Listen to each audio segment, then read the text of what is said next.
Shalom, shalom, shalom. Selamat pagi, puji Tuhan. Satu hari lagi Tuhan berikan untuk kita, Rabu 6 Juli tahun 2022. Ini adalah sebuah anugerah yang harus kita bisa jalani dengan penuh tanggung jawab di hadapan Tuhan. Dan seperti Dia telah memberkati tidur malam kita, maka Dia juga pasti akan memelihara kita di sepanjang hari ini. Amin. Puji Tuhan, hari ini kita akan kembali melanjutkan pembacaan Alkitab satu hari satu pasal dari pembacaan 52 hari bersama Yeremia.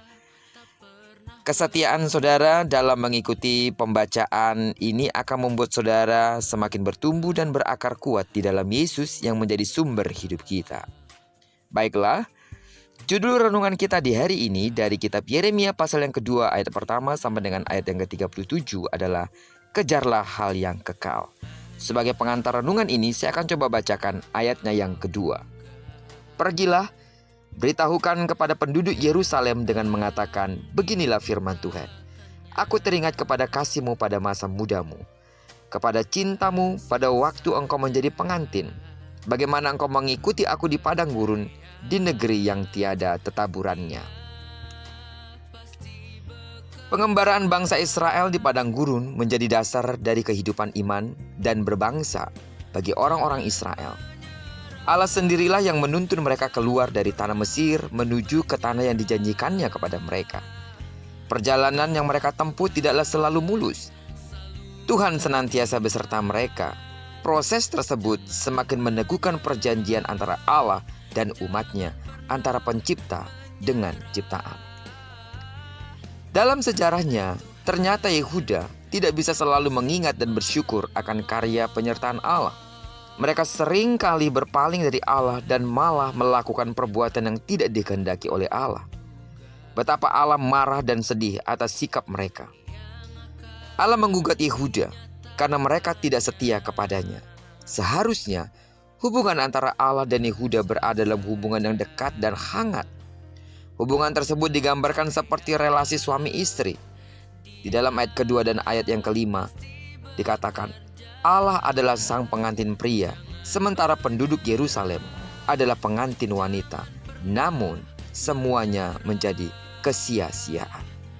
Sesungguhnya tindakan yang dilakukan oleh Yehuda merupakan kebodohan dan kesia-siaan belaka.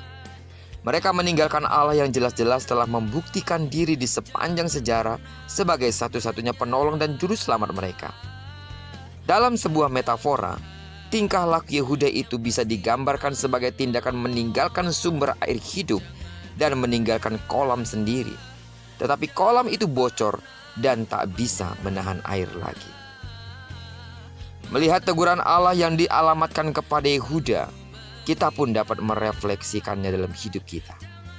Allah selalu menyertai kita dalam pengembaraan kehidupan di dunia ini. Amin.